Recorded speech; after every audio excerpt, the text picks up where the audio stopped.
the whistle, they can't hold a flame against you. Like, blow the whistle, blow the whistle, blow the whistle. Got the game, it ain't no issue. Yeah. Blowing the whistle, I had it up with you. The championship, it is gone.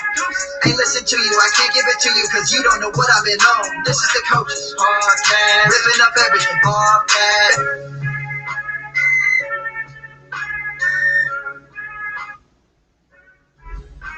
Welcome in, everybody. Welcome into the Fantasy Coaches Podcast. This is your host, Steve Pinto, and with me, as always, is my main man, Jabron Curtis. What's going on today, Jibs? It would be good if they could see our faces because we still got Wentz's face as a Colt up on the screen. Oh, yeah, but we do. Now that we're back in action, I'm feeling good, man. It's a snow day up in Jersey. It's been a snow day for pretty much the whole United States, but we're just taking it how it is, and I'm just enjoying some time with the cold weather. Yeah, definitely. I love having a great snow day. My job is kind of hard for me to work from home, so every snow day is another fun day here.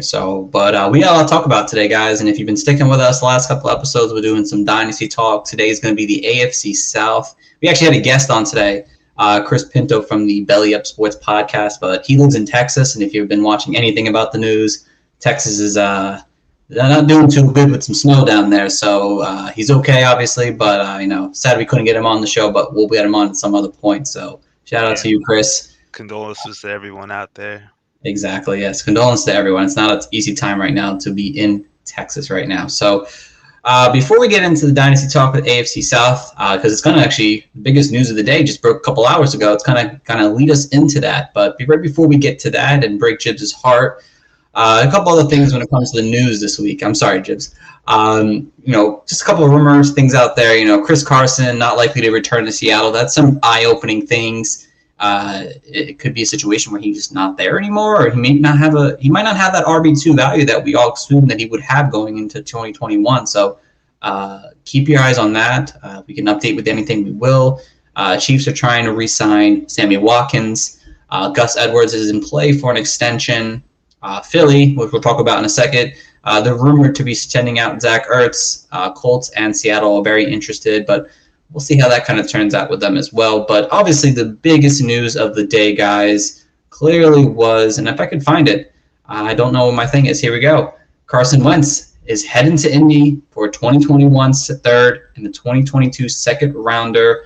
Now, if the Colts were to make the playoffs and Carson Wentz plays at least 70% of the snaps that 2022 75. will go to a first rounder, yes.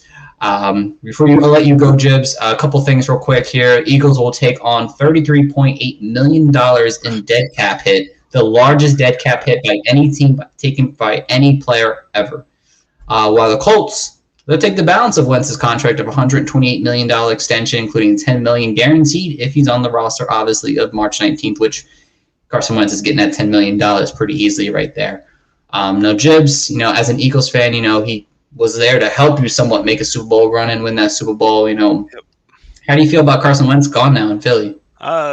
It's like a bad situation, but I wish him well going from Indy. Like, he did help us get to the promised land, and unfortunately, it didn't work out. I don't know, with just being like Jalen Hurts bringing in last year in the draft, kind of made him kind of think that he's going to get just like an uprising in the quarterback situation. I don't know if that played into the psychology, but he definitely did not perform last year. I think he was 15 touchdowns, 14 interceptions. God, I don't know how many fumbles he had. It just didn't look right. I don't know if it was the system or just it's a bad situation in Philly, just having a old roster and just players that are just in and out the position. So he should have definitely a better shot in Indianapolis, and I wish him well. And I got this bad boy right here, and it's gone because I can't wear it anymore. So no, not at all. Maybe the next quarterback, who knows? Before we get into more of that detail of the Carson, obviously that leaves Jalen Hurts as your starter now. We're going to talk about the whole NFC East at some point, but real quick, does Jalen Hurts make a jump for you in Dynasty? Does he become a must-own player now you want to have on your team, or is it somewhat similar to what he kind of was already? I think he's definitely a must-own player. I don't think you should like go out of your way and just like acquire him. Like, oh, let me just get him now, because I bet you that owner is definitely just gonna like peg the price up on you. But if you acquired him before all this like hoopla happened and you made out good, like me in our league, I picked him up late season and I kept him, and I have Of another course. asset. So you just never know. But Would you pick him over any other 2021 rookie quarterback besides Trevor Lawrence? So if the 1-2, 1-3 is available, would you rather, and you need a quarterback, would you rather give up a first rounder to get a guy like Jalen Hurts, or would you rather draft one of those guys? ooh, We'll talk about the rookies at some point, but just curious. I wouldn't do that right now. You definitely got to see where these quarterbacks land. But if you think, like, I think Jalen Hurts has a shot to be our guy long term, but a lot of people, analysts, don't. So if you think he's that long shot, like, he has a great rushing floor, like, he doesn't need to be a great quarterback to win you fantasy games. So, like, I think I'd rather take him over the Zach Wilson or next guy. Yeah. Mac. Yeah, definitely. I'd probably stay put for now. I wouldn't go Can't do nuts anything because right I now. want to see where these other quarterbacks land first. Obviously, clearly there's still issues with the Eagles, even with no Carson Wentz now. I mean, there's no O-line. They have minimal weapons at best still. I mean, the team's not there yet. It's going to be bad. It's like, this is basically like a tank year for us, because if you're taking a $33 million hit in your cap, you're not signing any players. No one's going to like want to come here to play for like a young starter as a quarterback and then think you're going to have a shot to win. So you're not going to get that veterans discount either. So it's definitely a work in progress. If they're going to rebuild and you want to make this trade and get robbed, I'm with you. But they didn't get what they wanted, and they like the Colts, man. They played their hand, man. They didn't give them. They stood firm. Yeah, definitely. Like I said, Hurts has that rushing floor that you really like. So, there's that optimism that he can perform to this new generation of quarterbacks nowadays. So, again, if you want to take that shot and take a risk like that, I mean, it's just probably just as good as any of these other quarterbacks for the most part, pending their landing spot. So you might want to wait until after the draft to really make that move. But if you're all in on Jalen Hurts and his abilities that he can play at quarterback with his rushing floor, and take your shot then, because it's not a bad move. But again, I'd probably prefer to wait until maybe we know more about these rookie quarterbacks and their landing position. So, all right. So we're talking AFC South today, which is perfect for what we're talking about with the Carson Wentz trade now. So we're going to go right into the Carson Wentz side of this trade now with the AFC South Dynasty talk in question now. And now, Jibs, we were talking about Jacob Easton, but that's out the door now. He's gone. New Jersey, that's out the door now. Now, we're talking Carson Wentz now. Now, where does Carson Wentz now rank in terms of dynasty for you? Is he somebody who can turn it around? Do you like his situation now that he's in Indy now? I like a situation that he's in Indy. He has young weapons. He has a great defense, great rushing game. Like, he has it all. Basically, keys handed to him. We saw what Phil Rivers got him to the playoffs did, and this guy, even for what his injuries are worth, like, he got 13 wins. Next year, he won the division still, and sure, he had a blimp on his radar, but I think it'll be a great situation with young receivers, and he has still a speedster, productive TY. So, and dynasty wise, I think he'll still be. I think he's a QB2. Top 15? Yeah, top Okay. 15 for me, and 15. he's a great serviceable quarterback in Superflex leagues. Definitely. I'll admit. Definitely someone I'd want to get my hands on. I wouldn't want to overspend because we have to wait to see how the wide receiver core is going to turn out. If TY is back, or for another situation where Godwin or Allen Robinson come there or something like that. So I wouldn't overspend yet, but he's definitely someone who's more attractive of an option now than he was in Philly. And I think this is a career-turning move for a guy like Carson Wentz, who I think was a good quarterback already. Again, things just kind of, his team failed him. His coaching staff failed him. I mean, he's going with his old coach and Frank Wright now, who coached him in that MVP-like season, 3,200 yards and 33 touchdowns. I mean, this 2020 season was horrible for Wentz. I mean, worse in his fewest yards, touchdowns, most interception, lowest accuracy. He was under 50%. It was horrible. He took 50 sacks in 12 games. That's just about 4 sacks or so a game. It's not good. And he had his O-line probably, I think if it was not mistaken, the first 10 weeks you had a different O-line set up every week, Chibs. It wasn't good to be an Eagles fan, that's for sure. And it just hurt him. I mean, you just can't have that confidence when you're getting sack constantly. No Ertz, no Sanders, no Goddard, no Boston Scott, no just John Jackson, no Regler, no Alshon. All these guys were injured all throughout the season. Travis Hogan was his number one wide receiver. I mean, you give him Indy with a strong O-line now. They have young weapons in Paris Campbell, we'll talk about in a second, and Michael Pittman Jr. They don't have a great tight end, but we'll talk about that too. But he's got weapons now that he can kind of work with, and I'm sure they're going to bring someone big in to help him get to that next level. And if you're in a Superflex league and you're looking to compete, I think this is the year to go get a guy like Carson Wentz. Now, would you give up the farm for him? No, absolutely not. You know, he could just be regressing completely and just we don't see it. But if you can find a way to get him on your team, if you give up a late first and a player for him, I'm okay about that. I think that's a perfect situation. If you're just coming off the championship or right before the championship, you got knocked out and you need a QB, I think Carson Wentz is a good situation to get. He's only 20 years old. I like him going forward in terms of Dynasty. Great pick right there. One more thing about my Carson Wentz take. You also think, like, in Philadelphia, like, Nick Foles won the championship. He definitely didn't never get his credit that he deserves as he being that starting quarterback.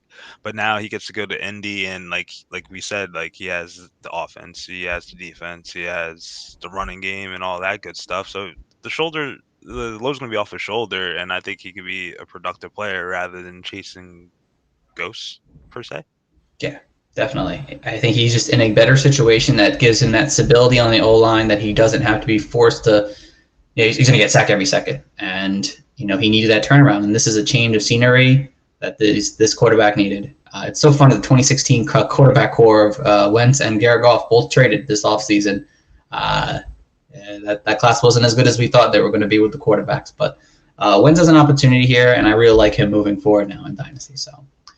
All right, sticking with this Colts team now, we're going to the running backs, guys. And we obviously know Jonathan Taylor is a stud in the making here, and he's going to be a starter moving forward. He's a top 10 RB right now in terms of Dynasty. But what do you make of guys like Nyheim Hines, who had basically somewhat of a career season this year, and maybe a guy like who didn't get to play this year, and Marlon Mack, who's only 25 and had pretty decent 2 seasons prior to this. What do you do with these guys in Dynasty now? Ooh, I don't know Mac's situation. Is he gonna be a free agent or like agent for sure right now? He's an unrestricted free agent.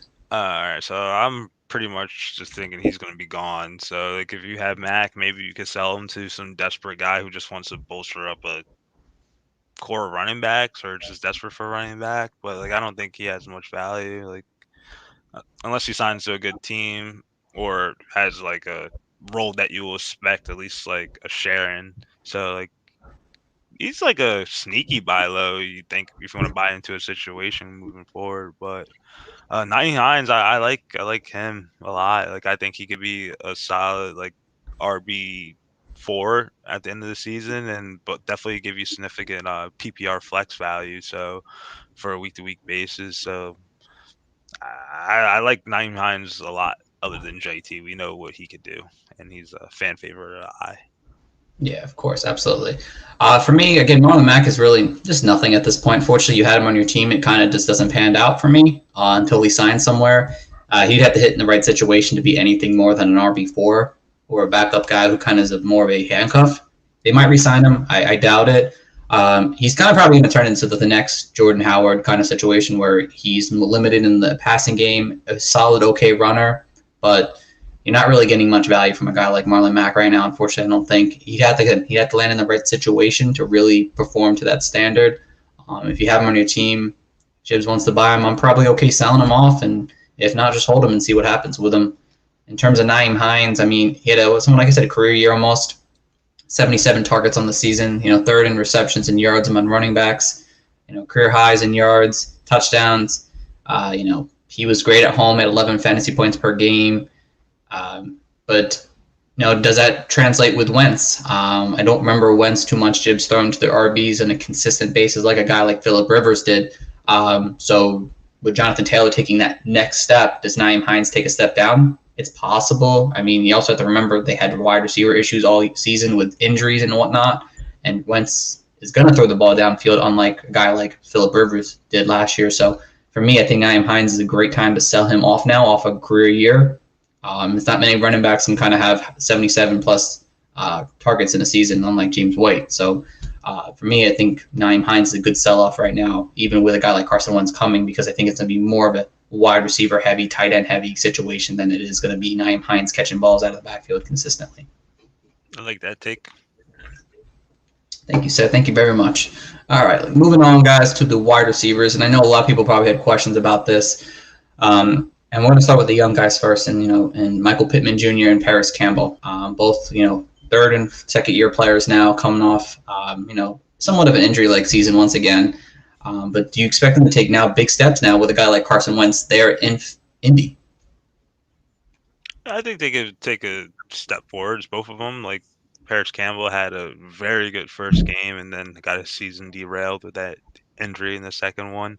So you'll be a nice speedster for him. And then I just think just with the weapons, I don't know how much they could ascend altogether even with Ty in the mix, or if they sign a free agent moving forward. But I just think with Carson Wentz there, they're not having like a Jacoby Brissett, like Phillip Rivers was very serviceable. But I think Carson Wentz could kind of pick up some slack for these guys and definitely have them make some strides moving forward. Yeah, definitely. I like both these guys moving forward right now, especially with a guy like Wentz there. I was a big Michael Pittman guy last year. A guy who's just big, physical, big hand kind of wide receiver. And the weeks that Ty was out with injury, I mean, he was a top 20 wide receiver during that time frame, and then kind of fell off when Ty kind of got more productive going at the end of the season. He had that strong playoff outing, 5 catches for 90 yards. And, he has yards after the catch. He had 290 yards after the catch. I mean, he was a guy his senior year who had over 100 receptions, 1,000 yards, and 11 touchdowns. I mean, he was a beast coming out. And, again, I didn't think Phillip Rivers could really take him to that level. I think Carson Wentz can take him to that next level. He's going to be hard to buy off of right now. He's a hot commodity, and I think in the Dynasty word, personally, I've been trying to trade for him, and no one seems to be biting for anything I have for him, unfortunately. But I think at this point you keep him because I think he has a step to take the next step. Paris Campbell is a guy people might have forgotten and kind of over right now. I think he's missed it's been almost 20 games over the 2 seasons he's been in the league now. And he had that hot start in the beginning of the season. I think he could do well with a guy like Carson Wentz, depending on who they bring in, with wide receiver and everything like that.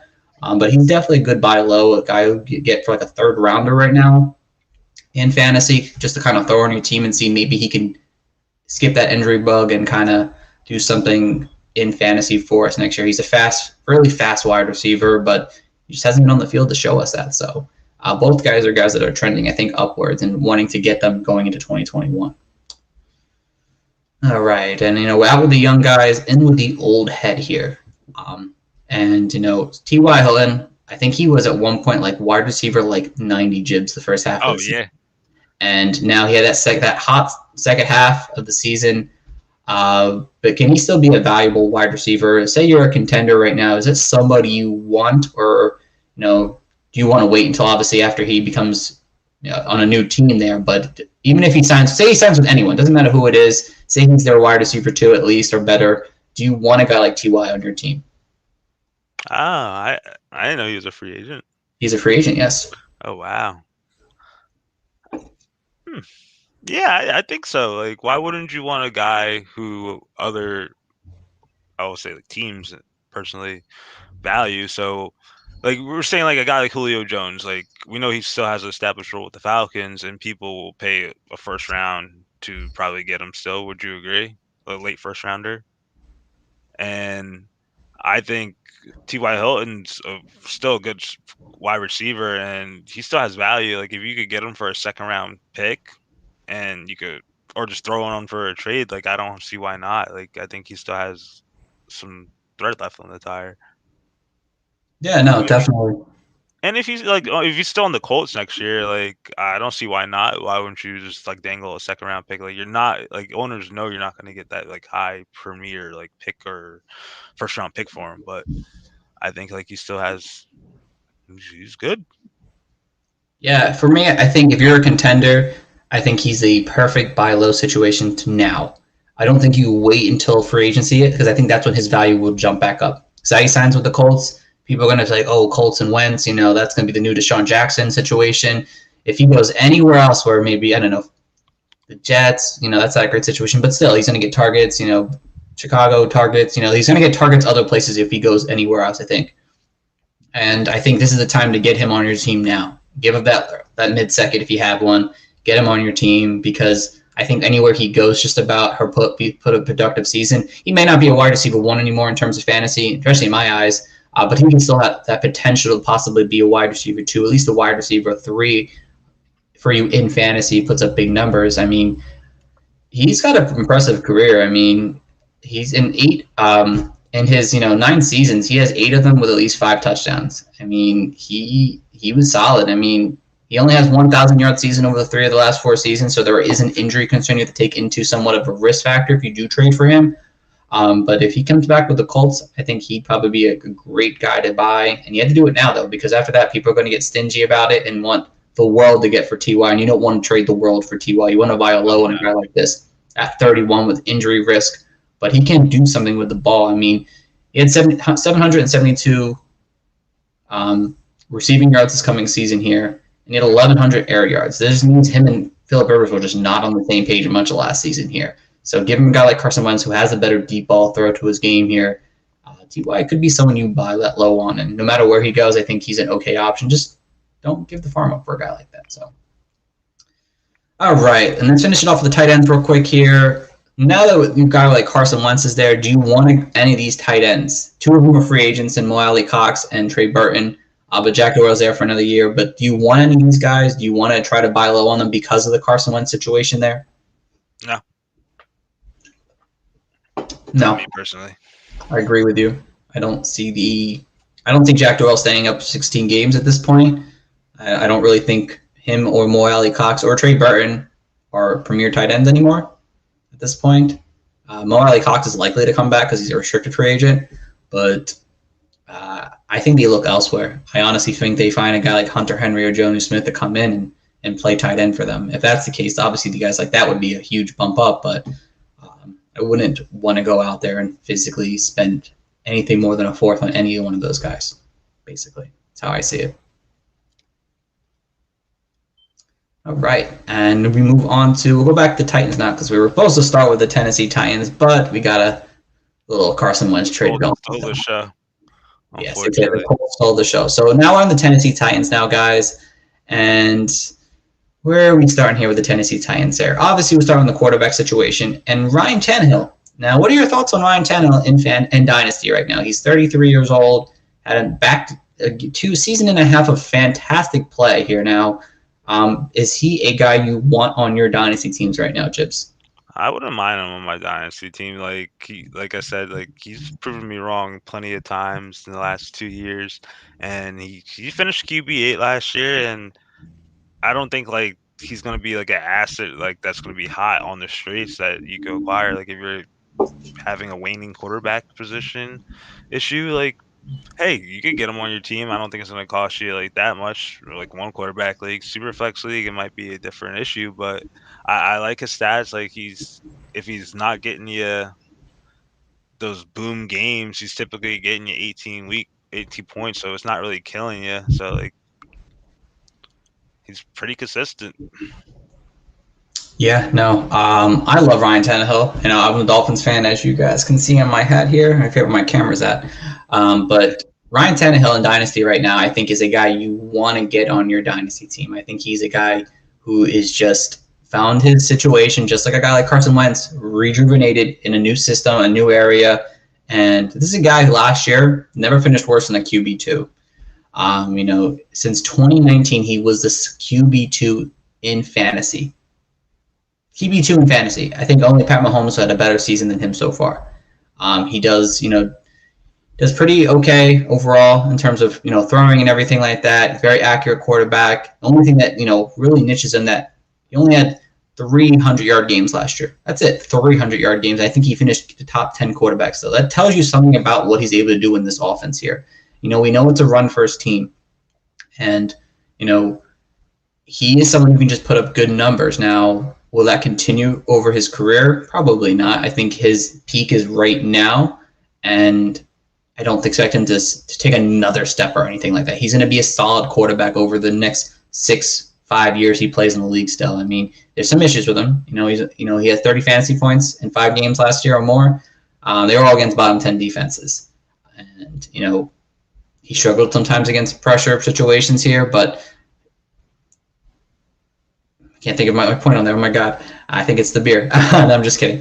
But when it comes to Ryan Tannehill, you just have to assume that there's going to be times he's just going to be a mediocre quarterback, get you 20 fantasy points, and that's about it. He's going to get you some of those big games at times in this offense here that kind of works with him in the whole Derrick Henry situation, and that's what you should expect from him. A low-end QB1 right now in Dynasty that can really help you get to that next level, I think, in terms of Superflex leagues. He's someone I want to have on my team. I wouldn't trade the world for him, but if I can get Ryan Tannehill on my team, I think he just puts a solid QB2 situation for if you need a QB2 right now, he puts up a solid floor for you each and every single week. All right, and now moving on to the running back situation. Do you sell Derrick Henry now at this point, Jibs, or are you riding Derrick Henry to the Graceland? I think I'm gonna. I don't know. It's such a hard feeling. Like if I had him on my team, I think I would ride him. I would ride the dice, roll the dice one more year, and try to flip him. But if you have an older team and you think you could still sell, I don't know what Derrick Henry's value is going to be worth. What would you pay for him? I know you're paying a first-round pick, but you get a first and a young asset. You would think I'll do that for Derrick Henry. But other than that, I'm gonna ride him till the wheels fall off.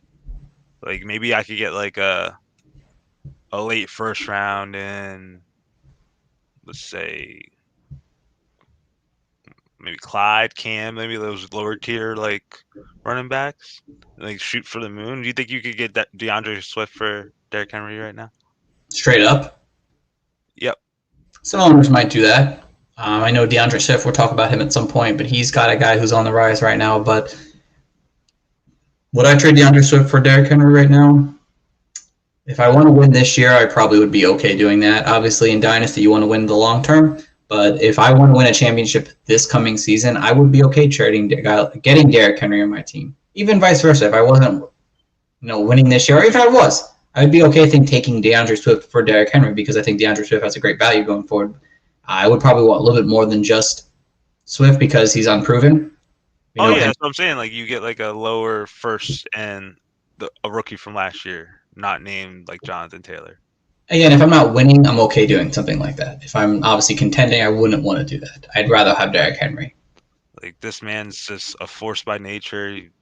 He gets so many carries. He's proven that he can carry the load, and the man's just phenomenal. That Titans offense flows through him, and we just talked about Ryan Tannehill, yes, ebbs and flows, but at the end of the day, you have a guy who can get you 100 yards pretty much consistently, and then you have those 3-4 games a year where he's just near 200 and then rocking people all over the field.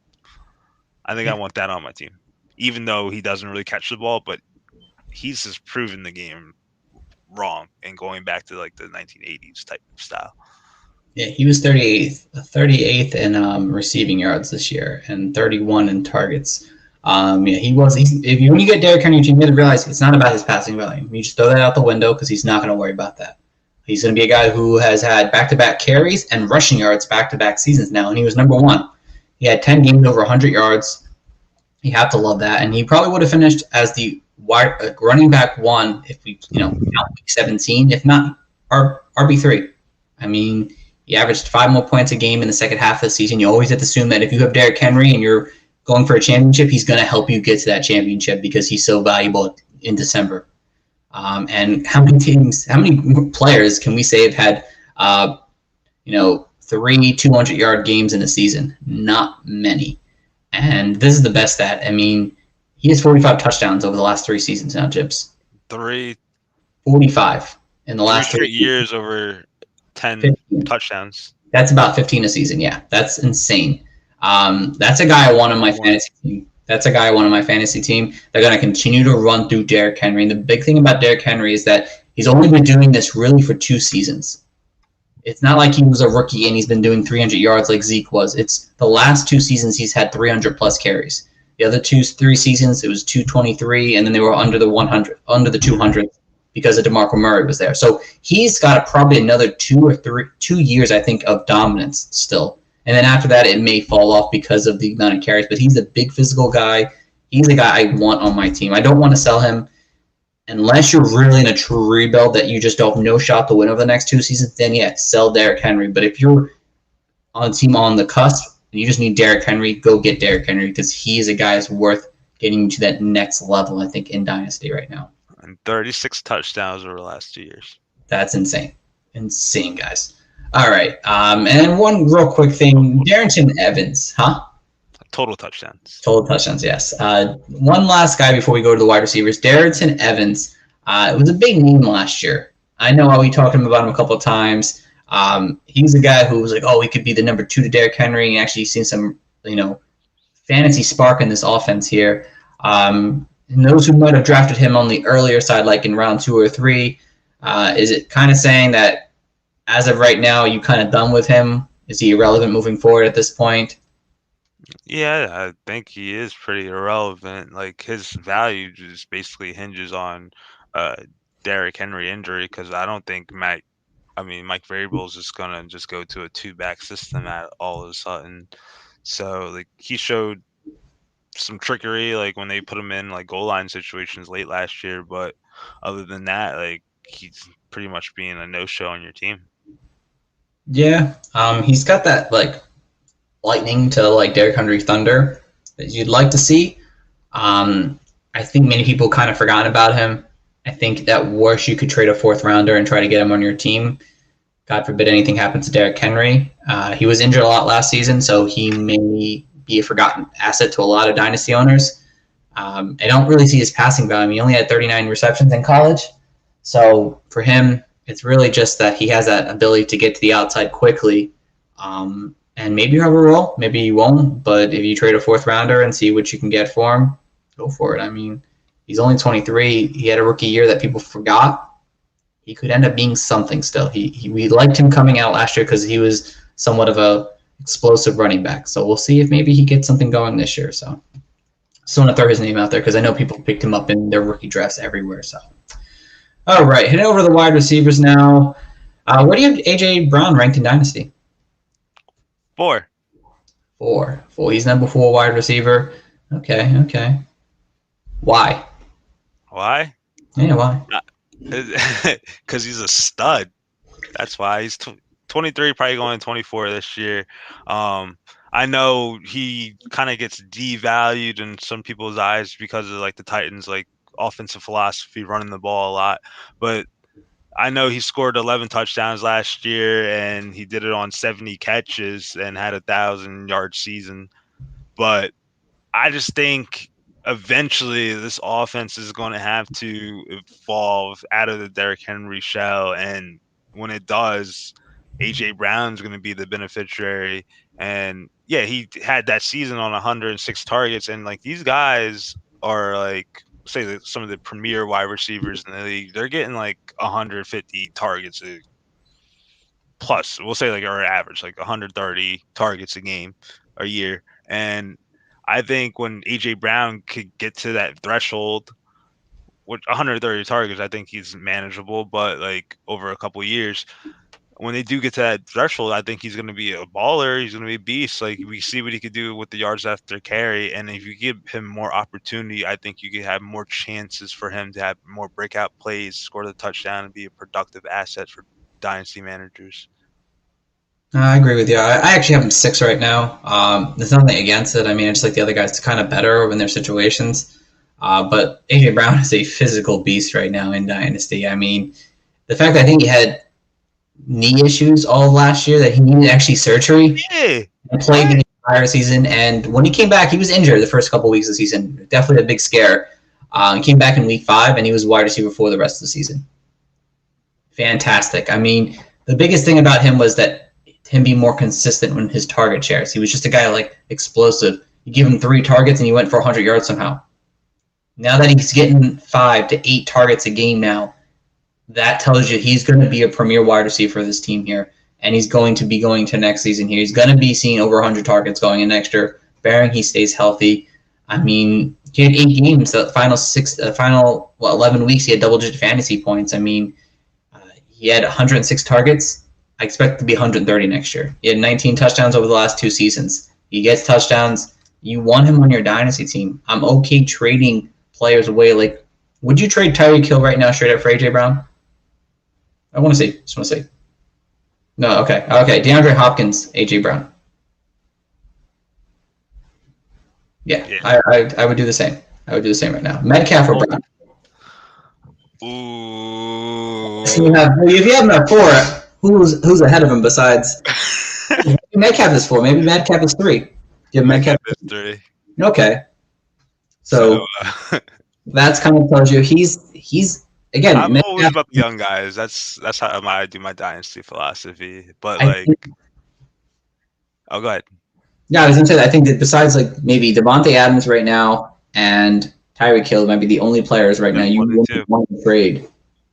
I'd rather have those other 2 on my team. I mean, I'd rather have those 2 next, to be honest.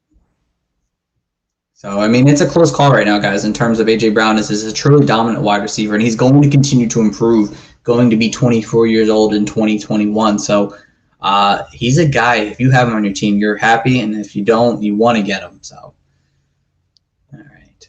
Let's head over to the next wide receiver here, and it's Corey Davis. Corey Davis, he had that. We talked about Corey Davis having that Devontae Parker-like season, and he sure did. Had a pretty decent year, honestly. Not a bad season. He actually was a really strong wide receiver for most of the season here. And now he's a free agent. And what do you do with a guy like Corey Davis? Hey, man, if I had Corey Davis right now and I was like a faithful manager who drafted him or had him for a very long time, I will just try to sell him for anything I could at the moment. I don't think would you say you will settle for like a high 3rd round pick second if you get it? I feel like I'd be selling short on a guy like Corey Davis if I did that right now because his situation could get better going into next year, and that's where I'm concerned about wanting to give up. See, I mean, that's selling low on him right now. I think he can be a guy who sees more work next year. That's my thing. I like that. So you're gonna hold on the promise of him being in a brighter spot, which I definitely think that could happen. I haven't heard any teams that he was linked to. The things I'm hearing is obviously him going back to Tennessee is a possibility, but again, they also say it's not a possibility. You know, the Ravens seem to be a big team that continuously probably are linked to him a lot. Again, isn't a great situation either. Thing with the Corey Davis, he's a better PPR wide receiver than in any standard league. He's got 11 touchdowns in his career right now. Not very good. Very minimal.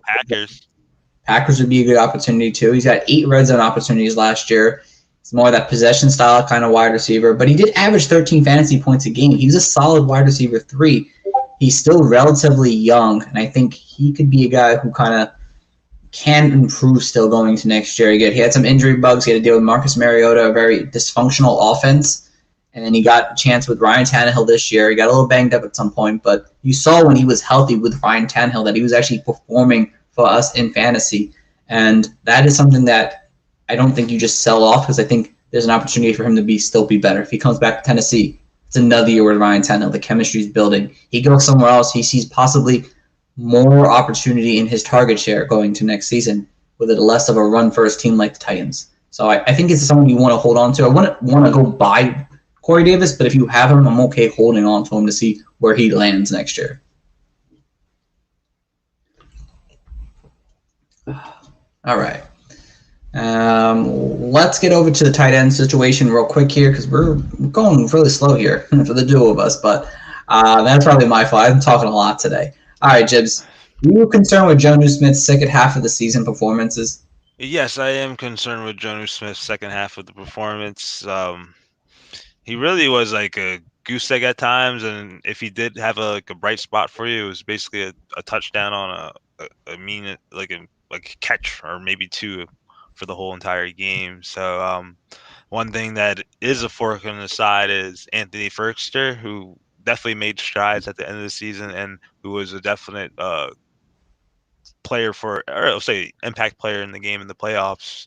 So I think that situation is something to monitor. Maybe Dynasty owners should kind of look into Ferkster. Maybe the situation doesn't turn out. I think Jonnu Smith is slated to be a free agent also, so you can have like a free tight end. They utilize their tight end, so like it's not like you're getting a bad guy or a bad apple. Yes, I'm very disappointed. I traded you, Jibs, a second rounder to get a guy like him on my team where I could have maybe kept him and maybe drafted Chase Claypool or something.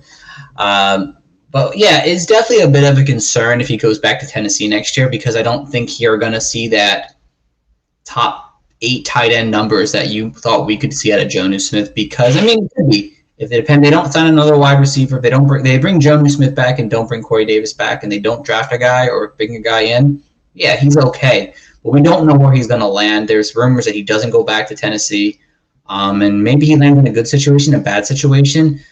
It depends on the owner you talk to right now, I think, because there's owners who think Jonnu Smith is a fantastic premier tight end who can be a good tight end, and there's guys who are like, oh, we're done with him. He just disappointed us. I'm kind of over him. So if you can get him on the low, yeah, okay, you're fine. But I wouldn't be actively looking to get Jonnu Smith on my team because I just don't know his landing spot. You get him now with an unknown where he's going to land up. If he's going to end up in Tennessee or somewhere else, it's just kind of a struggle for me to want to get him on the guy. I don't have the confidence in him. I mean, the thing with him is that, he was tight end 21 the rest of the season, but his attributes are incredible. I mean, his target separation is amazing. He's fast, explosive. He was dominant in the red zone. And it seemed like it was a career year for him, but yet somehow us fantasy owners were disappointed in him. That's something that concerns me. He was amazing. Tight end 3 the first 5 games, and then he just disappeared the rest of the season. So it's like I'm not actively looking to get him, but if you can get by him on the low, I'm okay with it. It just depends where he goes next year. All right. So we're done with the Tennessee Titans finally. I feel like that took forever to do. And where are we heading to next, Jibs? Where are we heading to? We're heading to Houston. Good old Houston with our boy Chris Pinto's favorite team. I got to get the next color here. Let's see. Deshaun Watson, still the quarterback for the Houston Texans right now. Again, this could be a situation. We're talking about this now, and this could be completely irrelevant in a week. Who knows? But what would you give up to get Watson in any quarterback league right now? Any league, type of dynasty league? QB1 league, I would either want the following. I want like a lower end RB1 trade up. No, what would you give up to get him? Oh, in a QB1 league, what would you give up to get Deshaun Watson on your team? No, I'll give you a RB1 for him if I had him. Or what about Superflex? Early first round pick if I had it. All right, just like a QB2. Or if I had like a later round first round pick, I'll give like a QB2 and that first round to try to acquire him. What would you give up? What would you take to give up Deshaun Watson though? Would you really give up a first? Get a first and just a QB2 for Watson? Would you want more? I want more. You want more. Okay. Well, you gotta like maybe I don't know if the situation impacts like his value of any sort, but it's true. When it comes like Deshaun Watson right now, you have to think like he's going to get traded, but he might really not get traded. This is coming closer and closer to the situation where I don't think he gets traded. There are rumors now that Denver's in play now, which would be huge. And I think, if anything, I want to trade for him now. If I was Denver, I'll back up the Brinks truck. Yes. There would be, in a single QB league, I'm okay trading a guy like Watson for an RB1. I'm cool with it. I get him off my team, I'm cool. Because quarterbacks are a dime a dozen in the QB1 league. In a Superflex league, there'd have to be a pretty substantial amount to give up him in a super flex league. You have to give me a QB. You have to give me a first round pick and something else because he's a dominant player in this league. He had his best year without Deshaun Watson, without DeAndre Hopkins. That's insane.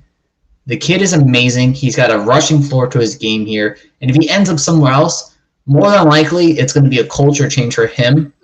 And it's going to be a better situation for him to be even more fantastic of a player. So, I mean, you have to give up a lot to give him Superflex. And regular leagues, I mean, it's whatever. But I'm looking to acquire a guy like Deshaun Watson right now in terms of my Dynasty right now situations. Oh, don't mind me. I'm new to Superflex. Superflex is a tough one. I mean, yeah, he was amazing last year. I mean, career highs on a lot of things, guys. And, his wide receivers dropped 88 passes last year. And after the first 5 weeks, we talked about Houston having that shitty schedule in the beginning of the season. He was like QB2 the rest of the year. He was fantastic. When week 5 on, he was QB2. So he's a guy that you want on your team right now if you could get him. I wouldn't want to get rid of him, but if you did, you better get a haul for a guy like Deshaun Watson. So, all right, going over the running backs now. Is there any positive take on any of these two Johnson running backs, David Johnson, Duke Johnson, going into at least next season?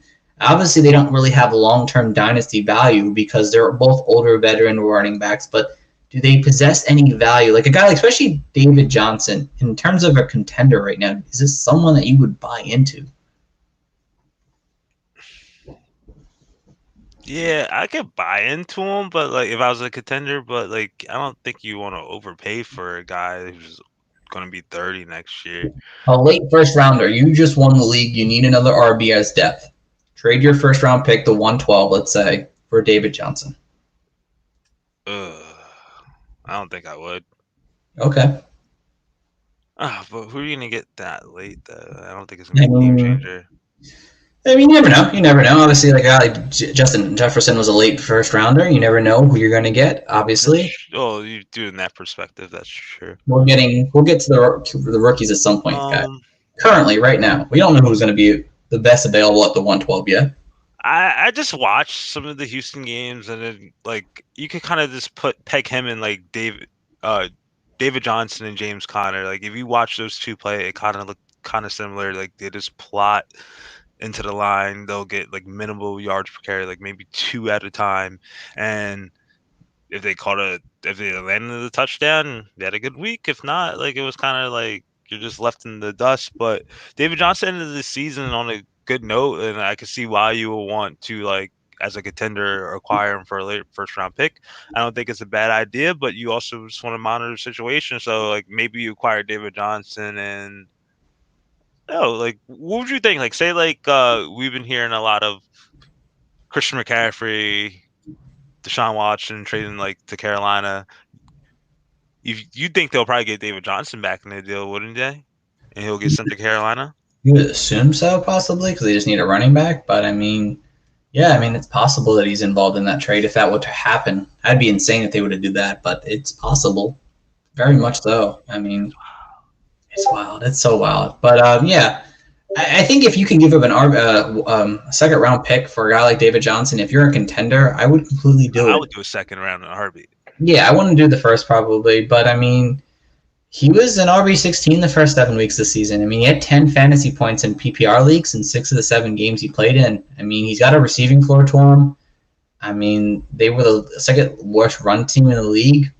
You get a guy like David Kudley, I think that's the new head coach, who was very involved in the running game in the Ravens. So there's a possibility he kind of sees a good season turnaround. It's not like he got a ton of yardage on him. He's been injured a lot of his career. And he was injured this season, so maybe he had a concussion too. It wasn't even like a hand injury or anything like that. COVID, he had it all. Yeah, so like it's possible that he can have somewhat of a bounce back season. Again, I'm not thrilled to want him like, oh, I got to go get him. But like if you get a second rounder, a second and a third to get him, I think he could provide you somewhat of an RB2 season for you if you're looking for that in 2021. It's not much value after that, but in 2021 it's not horrible. All right, let's move on here to the wide receivers now. What do you do with Will Fuller and Brandon Cooks?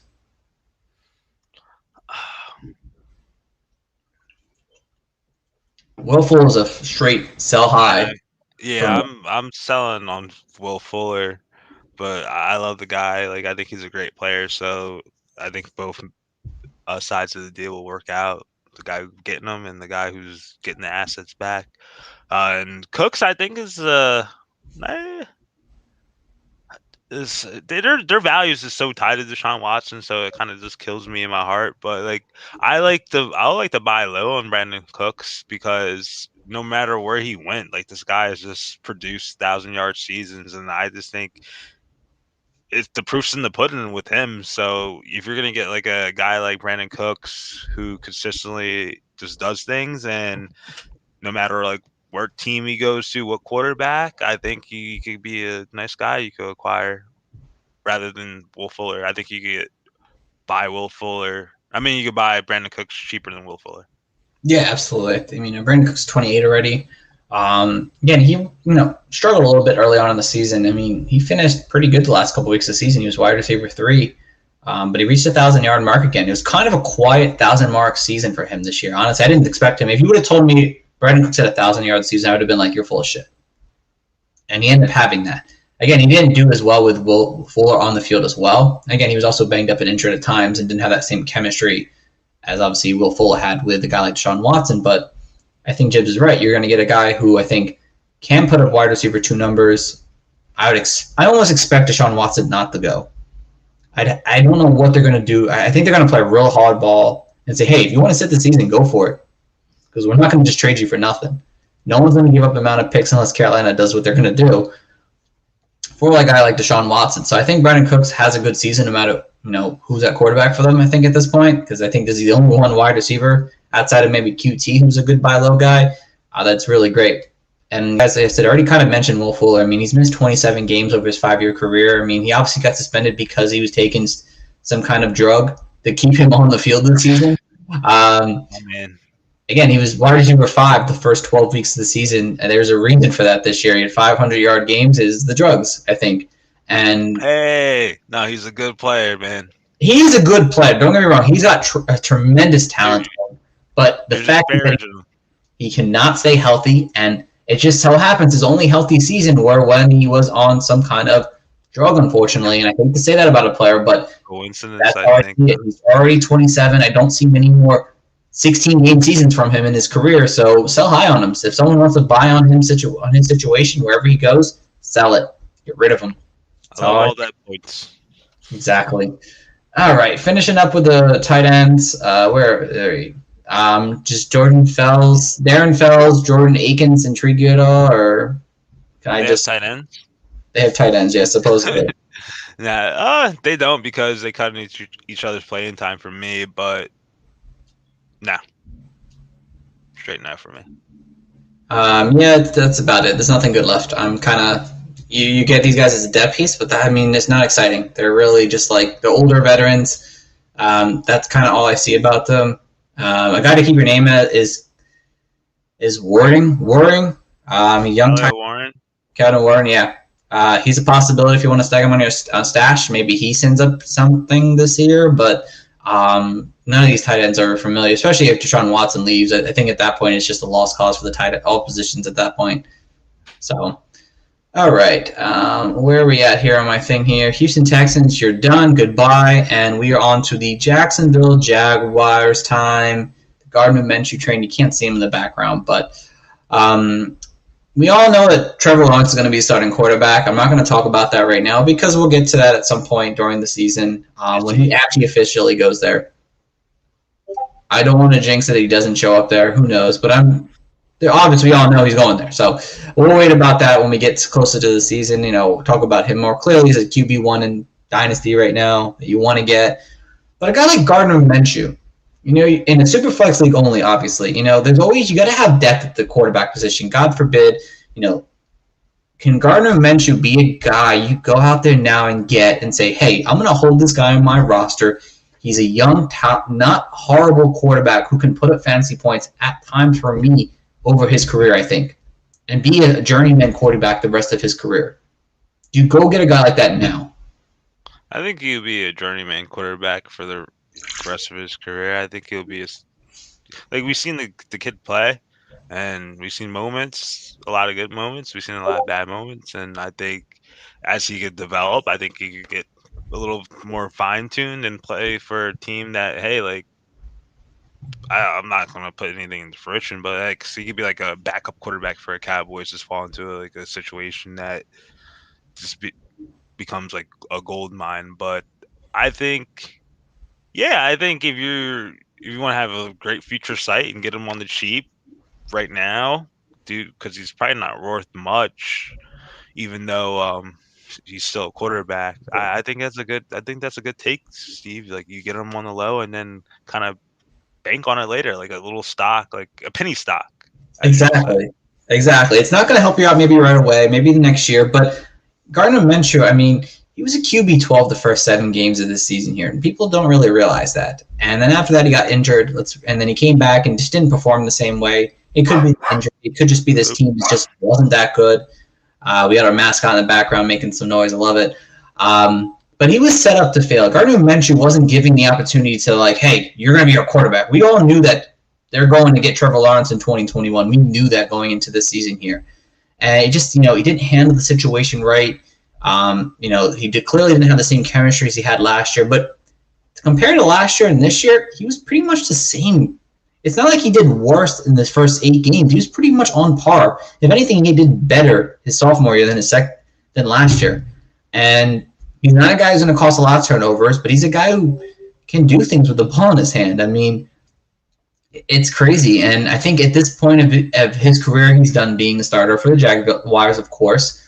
But I think he's a good buy low guy to have in your fantasy team. Say, hey, he's going to be a guy I think can see another opportunity somewhere else as a journeyman, like a Ryan Fitzpatrick, like a Josh McCown has been over his career, and just hold him there. And you can keep him on your team and say, hey, I got a plug-in quarterback from time to time over my dynasty career. I think that's what you get for a guy like Gardner Minshew right now. So I like exactly what you said about the point with the his stats. Like he didn't play worse than he played his rookie year. I think it's more of the situation change with the Jaguars thinking, hey, like this guy's not cutting it. Like, yeah, he's the hope of the fans and the fans love him and great marketability, but we're in the driver's seat. We're getting one of these top 2 quarterbacks. They got the top quarterback in the draft. They got the number 1 pick in the draft. So they're basically like, hey, man, sorry. Like, it is what it is kind of deal. And he's still young and he has room to grow. So you never know. Yeah, definitely. All right, let's get over the running backs now. And this is a tough one. This is probably the biggest fantasy question of the entire offseason. Buy or sell James Robinson? I'm on the sell camp. How about you? Fortunately, I'm on the sell camp as well. I'll let you go first on it, though. And for me, it's just I know he had great production in 2020, but I'm still looking to flip him, to be honest. Like, he really doesn't have any, like, thing tying him down to the franchise. Yes, like, I know the Jaguars are getting Trevor Lawrence, but what's them from not taking another running back or another wide receiver? Just, like, I think he's a replaceable option. Like, he's a great player, stellar production, but he's still a young talent. And you could strike in a moment like this. Like, yes, like, I know he could be the guy moving forward. What are the chances? Like, do you think he's going to be the guy moving forward? Or do you think you could strike in the moment with his production? He was a number 7 running back in PPR, number 7 running back in standard leagues last year, and strike high in the moment. Trevor Lawrence's coming. Maybe a fantasy owner, dynasty manager thinks that, hey, man, like, oh, yeah, James Robinson was great last year. Getting a better quarterback, he's going to do even better. Hey, boom, sell him, flip him, get him. No one was talking about him. And you probably could go up and get one of the top rookies from last year, pretty close to it. Go get like I don't know. Go, Steve. Let's go. I mean, I got DeAndre Swift for him. Not straight up. I actually had to give another piece, and it was a little bit warped. But I got DeAndre Swift for James Robinson. That's boom. With James Robinson, I like the kid. I was a big fan of his game coming out. I looked at some of the little lower tier running backs. I love it. Again, they're just not committed to him long term. I mean, he's an undrafted guy. He had like almost 70% of the rushing carries last year. I don't expect that to happen going into next year. Again, the coaching situation favors a one running back system, which is good for him. And that might be your lead way to, hey, buy this guy. The coaching staff's going to do a one running back. James Robinson was obviously really good last year.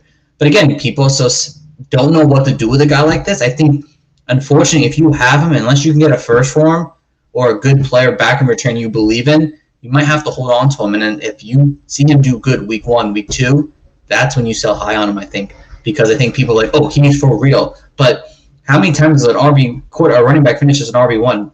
Not many of them really do, multiple times at least. You get one here and there, but not many running backs can finish an RB1 consistently over their career.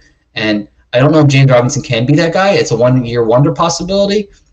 So I think at this point, you just have to sell high. And if you're wrong, you're wrong, I think, at this point. But there's no indication to saying that he's going to be a superstar for his career. It's just hard to tell with him. And if you have him, you have to make that tough choice. It's like, do I get somebody you believe in, unless you believe in James Robinson? That's kind of all I can say about that guy. All right, let's head over to the wide receivers now, because that was a tough one there. Do you like DJ Shark and Laviska Shenault going into next season? I do. And their dynasty career moving forward. Do you like their dynasty career moving forward? At the quarterback position. Yeah, I do. Like, DJ Shark was just beriddled by bad quarterback play, and it's kind of holding him back. And Trevor Lawrence going to be that transcendent, that superior talent that a lot of analysts are marking as like a generational like type of deal. So I think that could upplay his play. And then like I've been a like low key fan of Shenault, and the way they could utilize him. Like Urban Meyer's played college sports, been coaching for like so long, and maybe he could bring some of those college like schemes or whatever to the NFL. Like I know like Laviska Shenault was a beast in college, very utilizational player, and I think Urban Meyer could bring out some more in him. Like yes, it was his rookie year, but I think he has leaps and bounds of opportunity out of him. Okay. Yeah, I'm buying into them, but honestly, the more I watch Trevor Lawrence, the more I don't like him to be that premier guy. The next, we'll talk about Trevor Lawrence when we get to that. But honestly, I am just not as impressed as a lot of people are talking about him. It's the hair, man. It's not the hair. No, that's not the hair. No, the hair is fantastic. I mean, just like Justin Herbert, don't get rid of the hair. With me, it's just like. And again, maybe it's just because of the way the offense is ran in Clemson, but I didn't see a lot of him throwing the ball downfield. And that's what DJ Shark is, a guy to get the ball downfield to him. He's more of that downfield threat. And again, he does good when he does it, but again, there was just things about Trevor Lawrence, and I'm not going to talk about Trevor Lawrence too much. There's things about Trevor Lawrence I just didn't like too much, but I'm still okay buying into DJ Shark. I'm okay buying the Laviska Shenault. I don't think DJ Shark is worth more than a late first, if anything. I think Shenault is not worth a first still. I was never a big fan of Shenault. I think he's more of a NFL player than a fantasy player. I think he could get you a good, decent season for the Jaguars every year. He's going to be an impactful player. But I just don't think Shenault will be a guy who does enough for you in Dynasty to give him wide receiver 2 numbers every year. He'll be a wide receiver 3 kind of guy his career, I think. And that's really about it. I think you can buy into these guys. I think with Trevor Lawrence there, maybe they fix the Jaguars' offense. They become dynamic, but I'm not spending too much to get them. And that's kind of why you do buy low on them, unfortunately. But I'm not 100% thrilled going to get these guys. So they're buys, like Jib said, but I'm not thrilled 100% to get them. Just saying. All right, and then last one real quick, because the tight end situation for Jags are just pointless. Colin Johnson, does he intrigue you at all as a pickup? Yeah. Yeah, I mean, he definitely is. I mean, I have him in 7 teams for some reason, I think, in my Dynasty leagues. But, yeah, I mean, like I said, he's just like Shenault and Shark. You want to buy low on him because of the offense that Trevor Lawrence is coming into, but that's really about it. All right. So let's wrap things up here, guys. We really do appreciate you guys for listening and tuning in when you did tune in. And obviously you're listening to the podcast on the recording. we do appreciate that as well. When we're doing these the rest of the month in March, and by the time we get to April, we'll be doing rookies and stuff like that. So check us out. As always, check out our website at www.thefantasycoaches.com.